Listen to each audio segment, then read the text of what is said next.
परेशान कर रहे। कब? जब आप उनका महत्व देते हैं।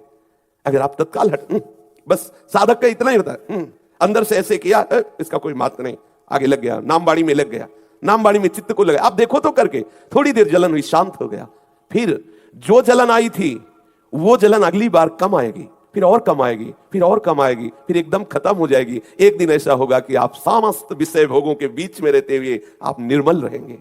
चूकना मत। ये विकार आपको ठगिए, आपको आकर्षित करेंगे, चूकना मत।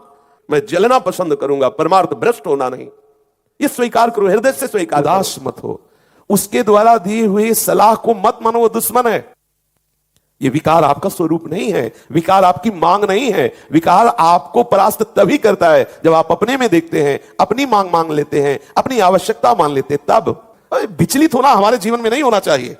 1000 बार नाली में गिरेंगे फिर भी हम छाती ठोक के आगे बढ़ेंगे। ये मार्ग ऐसे थोड़ी है, गिर गए हल्ला मचाची। कहता हूं, आप ऐसे निराश मत होना कि इतने दिन हो गए अब भी काम आता है।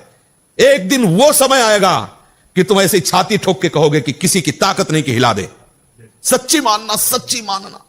जिसु का कोई भी सुंदर भोग इतनी ताकत नहीं रखता कि मन से भी भोगने की इच्छा जाए। शरीर की तो बात जाने दो, मन से भी भोगने की नहीं रखता। उनके बल से कह रहा हूं, उनके बल से कह रहा हूं, उनके द्वारा दी हुई शांति से कह रहा हूं, उनके द्वारा दी हुई शीतलता से कह रहा हूं। देखा है इसमें काम, देखा है क्रोध, देखा है इसमें, देखा है विकलता देखी है भोगों की, और इसमें कृष्ण कृपा भी देखी है। इस हृदय में, इसी हृदय में, इसी जन्म में देखा है। इसीलिए कहता हूं बिल्कुल निश्चिंत रहना।